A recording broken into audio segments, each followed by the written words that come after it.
Hola, ¿cómo están? Soy Rebeca Ramírez, una de las coordinadoras del Club de Lectura de la Caja Costarricense de Seguro Social. En febrero de este año leímos el libro de Yuval Noah Harari, Homo Deus. Y en ese libro se trataron temas como el del transhumanismo, el dataísmo, y también el autor hacía unas reflexiones sobre la importancia del desarrollo ético, las discusiones éticas que debían darse en torno a estos temas. Es por eso que hoy invitamos a don Alejandro Marín Mora, quien es médico especialista en anatomía humana, máster en bioética, doctor en bioderecho por la Universidad de Murcia, también es profesor universitario y labora en el área de bioética de la Caja Costarricense de Seguro Social.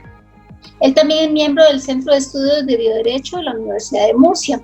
Entonces él nos puede brindar un amplio panorama no solo de lo que ocurre en Costa Rica, sino lo que ocurre en todo el mundo en torno a este tema.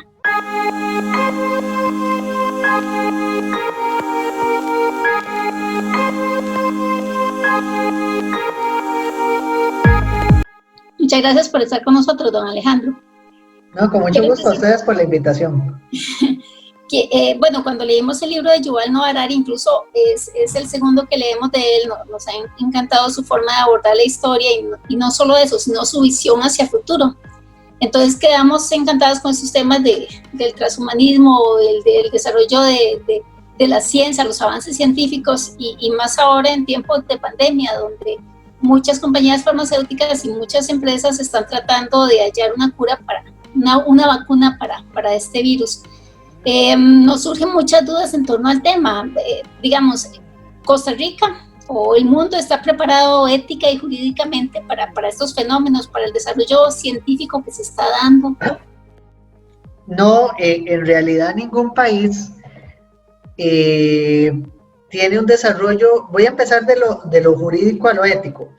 Ningún país tiene un desarrollo jurídico que haya o esté ponderando el advenimiento biotecnológico en toda su dimensión. Recordemos que las respuestas del derecho, desgraciadamente, siempre son reactivas y nunca preventivas. Entonces, esto ya ha sido histórico desde que Barnard hizo el primer trasplante cardíaco en Sudáfrica.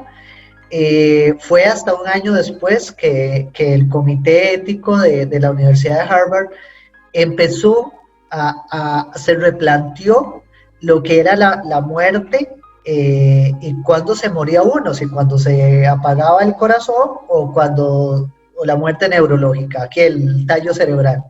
Y entonces ya se establecen los criterios de muerte neurológica y lo que hoy tenemos ya en día mucho más desarrollado, estos criterios, y entonces ya hacemos trasplantes y donación, ¿verdad? Y nadie refuta estos temas.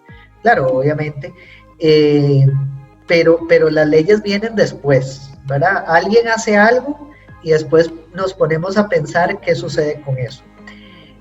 Claro, y vea que todavía muchos países están pensando en leyes de eutanasia, leyes de cuidados paliativos, leyes de voluntad anticipada, que por ejemplo Costa Rica no tiene una ley de voluntad anticipada, pero estos documentos aparecen en 1900, en la década de los 60, en Chicago, con el abogado de apellido Kuhner.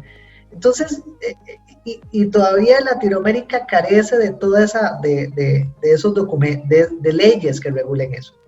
Ahora bien, en el plano filosófico, en el plano ético, sí ha habido un pensamiento mucho mayor de todas estas complejidades. Hubert Habermas es un filósofo alemán que ha hablado muchísimo sobre el transhumanismo. Entonces, ha estimado pautas, porque cada caso se tiene que ver en concreto, ¿verdad? Hay pautas generales, pero cada caso se tiene que ver en concreto. Tendríamos que estar frente a un caso concreto para poder estimar si es bueno o malo para, digamos, la humanidad o la sociedad o las futuras generaciones, ¿verdad?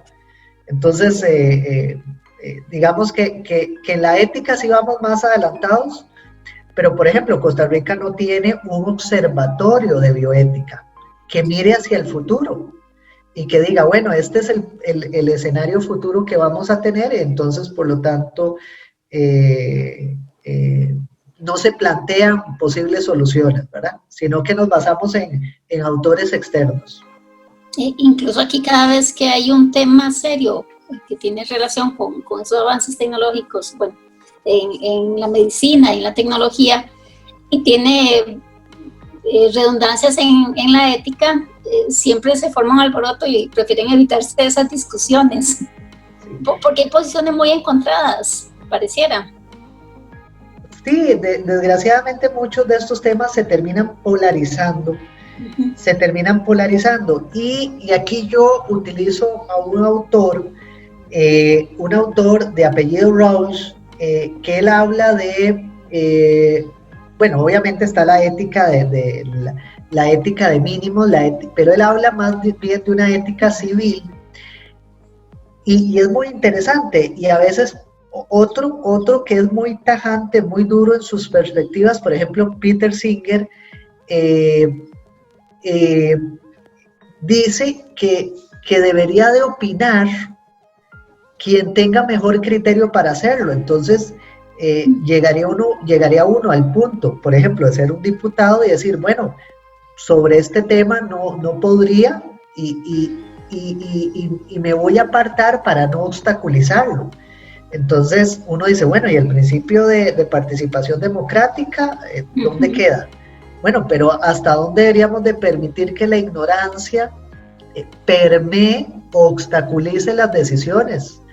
Y por ejemplo, Peter Singer, con lo del el Brexit en el Reino Unido, él decía, bueno, deberían de votar las personas que tengan conocimiento sobre esto, y qué difícil votar un Brexit que tiene implicaciones migratorias, económicas, sociales, de toda índole, y nadie podría votarlo, qué difícil, ¿verdad? Pero bueno, todo eso está en juego, y mucho de votar algo que permita mayor longevidad, mayor bienestar social o más capacidad cognitiva o física, bueno, votemos ese invento científico, esa píldora que me va a mejorar los genes. Y entonces unos van a decir que sí, otros van a decir que no. Entonces empieza esa discusión política, religiosa y social. Sí, porque también entra en juego el poder adquisitivo de las personas, porque no todos van a poder comprar la pildorita o hacerse la operación o hacerse un viaje biónico como el hombre nuclear y demás.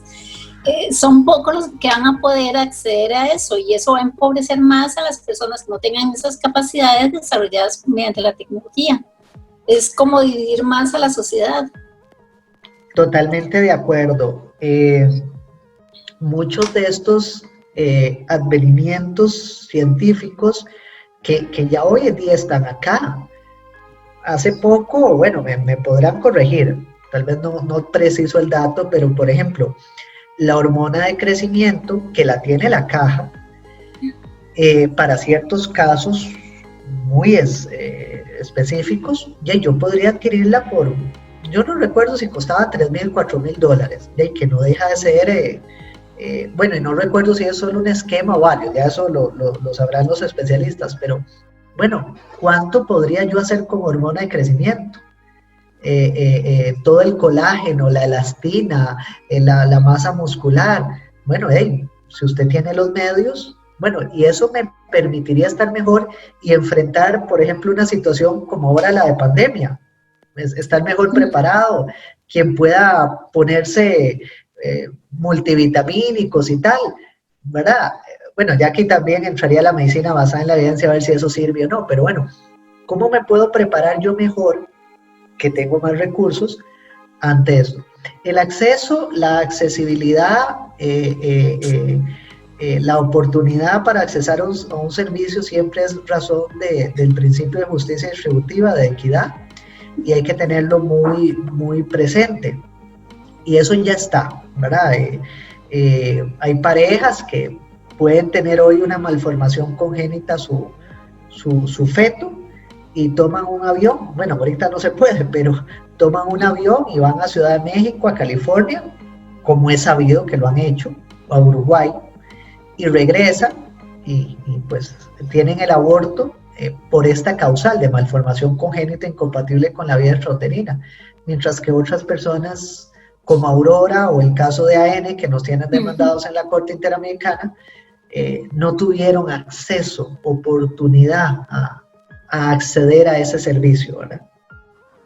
Ahí sí hay una preocupación importante porque ahora que hablábamos de la representación por medio de los diputados, de pronto lo que hay en la Asamblea Legislativa es el reflejo de la sociedad en la que vivimos. Pareciera que hace falta más formación en ética en los niveles básicos de educación, desde que están en la escuela, el kinder y demás, los mismos padres, tener ciertos principios éticos que rijan su vida y de esa forma educar a sus hijos.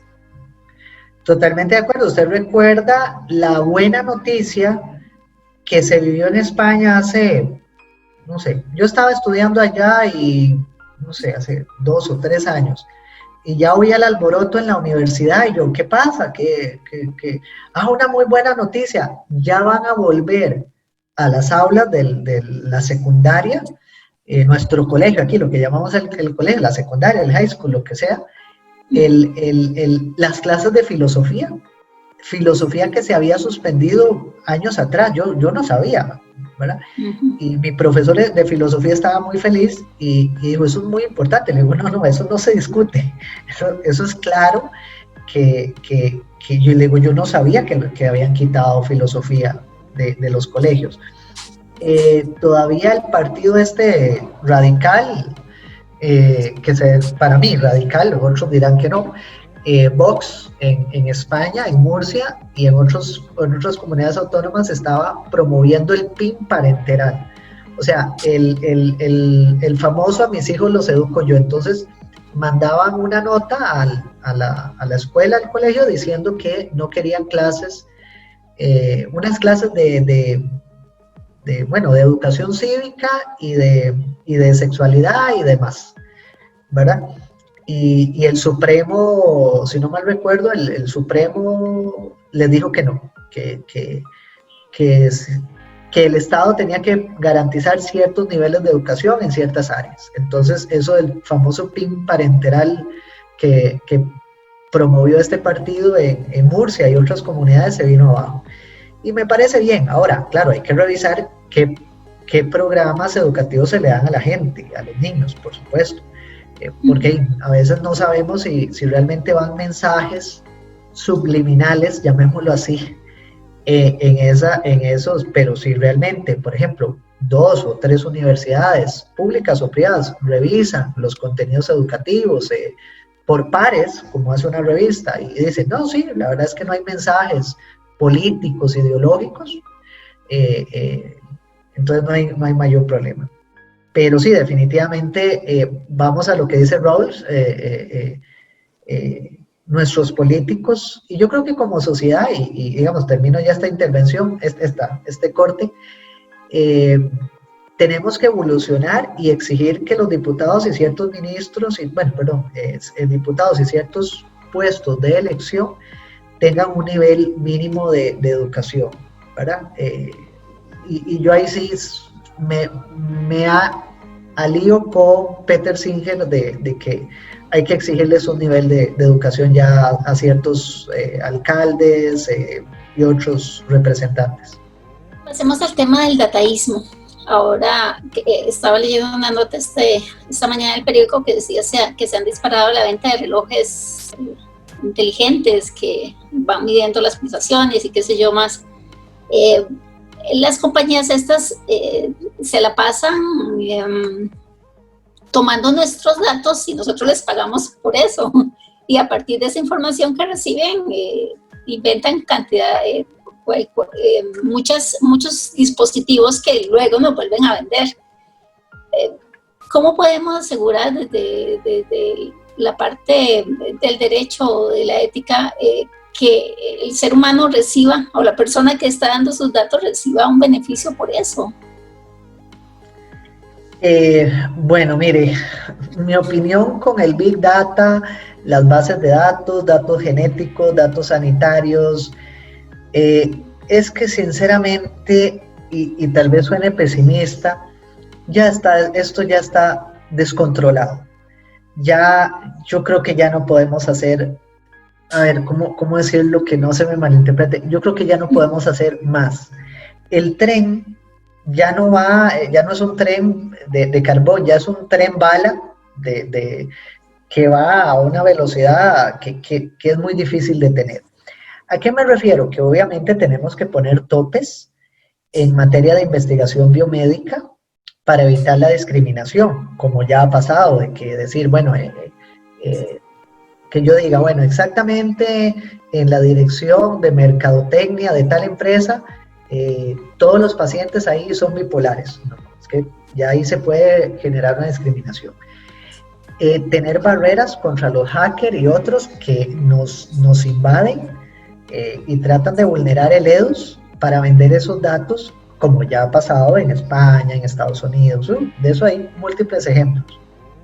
Para vender esos datos a piratas, a compañías aseguradoras y generar discriminación. Entonces, por supuesto que no es que estoy diciendo que no hay nada que hacer. A lo que me refiero es que la tecnología, yo creo que bien utilizada, todos los datos de georreferencia que por ejemplo ahora son tan importantes en pandemia, pero bueno, ¿cómo los utiliza el gobierno de China? ¿Verdad? Qué difícil.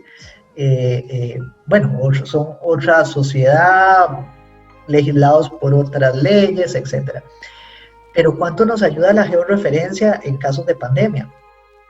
Ya tenemos, hay apenas unos datos que todavía no se pueden extrapolar, pero ya tenemos que un reloj detectó un infarto, ¿verdad? No en toda su dimensión, pero dio la voz de alarma y la ambulancia llegó donde estaba el señor ahí, ¿verdad? Enfermo, en media calle. Entonces, dio la voz de alarma y detectó las pulsaciones y trastornos del ritmo y bueno, ya solo poco le faltó para decir, mire, sí, es un infarto de tal tipo y saber más que el cardiólogo, ¿no? Pero ¿cuánto nos ayuda eso? Entonces, ahí hay que hacer un ejercicio, lo que se conoce como la teoría de ponderación, de también un alemán, Alex Robertsi, en donde cada una de estas situaciones las tenemos que sumar, ver qué derechos humanos hay de un lado, qué derechos humanos hay de otro, y entonces empezamos a ponderar. Para como dicen otros autores, para ver en ese contexto, porque todos los derechos humanos tienen el mismo valor, todos los derechos fundamentales tienen el mismo valor. Lo que pasa es que en un contexto X, la teoría de la ponderación inclina la balanza. Por ejemplo, ahora tiene más valor la salud que el tránsito. Entonces, todos para la casita y restricción vehicular. Bueno, es que usted me está limitando, sí, en este contexto. En otros, yo no podría limitarlo. Dicho eso, tendríamos que tomar todos los beneficios que nos dan los teléfonos y los contras, y entonces ponderar y decir, bueno, no, definitivamente el uso de esta tecnología vulnera ciertos derechos humanos y fundamentales y por lo tanto se van a prohibir su uso, digamos. Pero traen más beneficios. Lo que pasa es que hay que tener los cuidados, las agencias regulatorias tienen que tener criterio independiente, no dejarse influir y custodiar toda esa transferencia de datos, pero con los algoritmos que hay, con la inteligencia artificial, yo pongo ahora revisé, no sé qué revisé, y ya de una vez, inmediatamente me empezó a llegar publicidad de eso. Y ahora toda la publicidad que me sale en el Facebook, en el Instagram, es de lentes de sol. Solo porque yo puse lentes de sol, ¿verdad? Y ahora, por no sé cuántos días voy a estar viendo información de lentes de sol. Entonces, realmente tenemos la ley de protección de datos, ¿verdad? Que vino mucho tiempo después. Ustedes recordarán que antes yo podía hacerme pasar por otro perfil de Facebook y tal, y solo por leyes conexas me podían, pero no había una ley específica que tipificara ese delito. La ley se aprobó hace unos años atrás. Pero bueno, entonces ahí vamos lentamente, el derecho viene caminando detrás. Sí. Ya vimos cómo influyeron los datos de Facebook y tal en el Brexit. Bueno, esos datos están ahí y todos los usamos. Y todos usamos Facebook y ponemos caritas felices y todos esos datos están siendo analizados y procesados. Por eso, venir a decir que quitemos Facebook, que quitemos Instagram, ya sinceramente yo por lo menos estoy vendido a que un ¿cómo se llama? Un gobierno en China, porque es un Huawei, esté viendo si lo que yo pongo, lo que yo uso, y muy probablemente sea así, ¿verdad? Que hay algún chinito que dice, sí, Alejandro ahorita está hablando mal o bien de nosotros. Es muy interesante porque al final creo que lo importante, volvemos al tema de la educación, porque en cierta medida, si conocemos un poco mejor la tecnología que estamos utilizando, podemos protegernos un poquito más de ella. A veces que ahora que sale mucho en Facebook eso de qué sé yo, si llenas este cuestionario te decimos cuántos hijos habrías tenido, o lo de las caras de cómo sería hombre o mujer, o cómo sería más viejo. Y es en esos jueguitos donde más en riesgo ponemos nuestros datos. Es esa formación no solamente en la parte ética, que es fundamental, sino también en la parte tecnológica. Se hablaba de nativos digitales con esas nuevas generaciones, pero con eso de la pandemia y que han tenido que estar en la casa, nos hemos dado cuenta de que no eran tan nativos digitales como pensábamos. Siempre van a haber personas malas. O sea, siempre van a haber personas tratando de robar nuestros datos, tratando de robar nuestro dinero, suplantando identidades,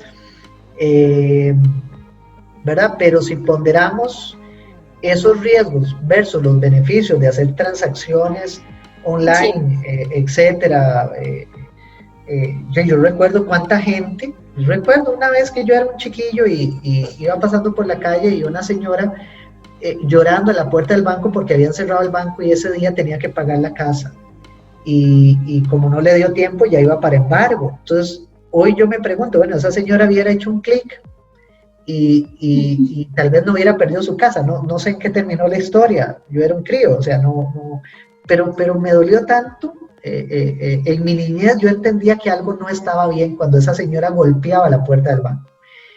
Entonces, si ponderamos los beneficios de uno y otro, nos damos cuenta. Ahora sí, educación y demás, pero todo desarrollo tecnológico, cuando digamos, uno dice, bueno, uso anteojos, ¿verdad? Ya tengo un dispositivo que me mejora una deficiencia. Ah, no, pero mira, ahora te operas. Ah, bueno, pues entonces ya me operan ahí el músculo y tal, y ya no los uso. Okay. Pero después vendrá, pues, qué sé yo, un gel, ¿verdad? Que ya me lo ponen, o eventualmente alguien ya podrá encontrar el gen, el ARN, el DNN, el nucleótido, y decir, mira, es que si modificamos eso, ya el músculo se va a relajar y entonces modificamos esos genes y ya vas a poder ver de cerca o de largo.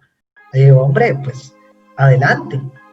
Bueno, es que eso te hace mejor que otras personas que vienen con ese déficit y esa presbicia o ese astigmatismo, y entonces empezamos a ponderar, ¿verdad? Y entonces nos preguntamos, ¿qué tan accesible es eso? Pero realmente hay que educar a la gente. Cualquier invento que se haga, desde algo tan sencillo pero artificial, es que uno dice, a veces yo escucho a la gente diciendo, ay, pero la ventilación mecánica, ¿qué más? La plasmaféresis, todo eso. Bueno, aquí tenemos un dispositivo artificial y esto me ayuda a mejorar una deficiencia que yo particularmente tengo, ¿verdad? Lo que pasa es que se volvió tan común, ¿verdad? Y entonces cuando alguien dice, ay, senotrasplantes, ¿cómo le van a poner el corazón de un cerdo? Ay, no, ¿qué es eso? Bueno, Jay, es exactamente lo mismo y por ahí va. Ahora, ¿dónde va? Las pautas internacionales, nacionales, que eviten la discriminación, que eviten vulnerar o someter a espacios de vulnerabilidad a personas, como ya ha pasado en trasplantes en Costa Rica, lastimosamente. Y entonces ir ponderando estas situaciones, pero ya estamos muy prontos a ver mejoramientos. Ya pasó en China, y cuando uno ve lo que pasó en China, con de las niñas que las hizo en teoría resistentes al HIV, y uno dice, bueno, hey, imagínate, uno de los investigadores, perdón, uno de los genetistas yo ya se me fue si era Harvard o Stanford, yo creo que era Harvard, dijo, bueno, ¿qué tanto hablan? Sí, él hizo lo que todos queríamos y debimos haber hecho hace tiempo, solo que a él lo dejaron. Y uno dice, pero ¿cómo dijo eso? Bueno, si ya algunos en la comunidad científica, y bueno, y si él lo hizo es porque realmente ya solo estábamos a un paso. Y eso, ese escándalo, esa cosa, y dentro de un tiempo ya lo vamos a ver como, ay, sí, mira, prevenirme a mis hijas o a mis hijos que se contagien de tal y X enfermedad. Entonces, por eso la integridad es tan importante como el conocimiento. Samuel Johnson decía, la integridad sin conocimiento es débil, ¿verdad? Entonces, por eso es que vemos, y yo siempre lo uso como ejemplo, diputados que carecen de conocimiento, y entonces su fuerza, digamos que no es tan grande como quien tenga conocimiento, pero a la vez, conocimiento sin integridad es sumamente temible. Y entonces realmente las personas que hacen trasplantes, las personas que están haciendo fertilización in vitro, los científicos que están trabajando con genes, etcétera, si no tienen esa integridad, ya rápidamente van a ir avanzando pasos por vías que realmente no son las más idóneas, ¿verdad? Bueno, don Alejandro, muchas gracias por estas palabras. Esperamos seguir trabajando con este autor y muchos más que tratan estos temas. Le agradecemos más bien la mención de varios autores a los que podemos recurrir para ampliar el conocimiento en este ámbito. Muchas gracias. Y yo siempre veo los libros que ustedes leen y he leído un par. Algún día me tengo que unir cuando tengo que hacer el tiempo, porque eso es salud, una salud ya interna, espiritual, que da la lectura muy importante. Y las tertulias son muy entretenidas porque compartimos bastante ahora en línea, pero ya cuando pase todo esto volvemos a vernos en persona, ¿no? Bueno, muchas gracias a quienes nos siguen en redes. Recuerden marcar la campanita para que les llegue el aviso cuando subamos un video. Hasta luego.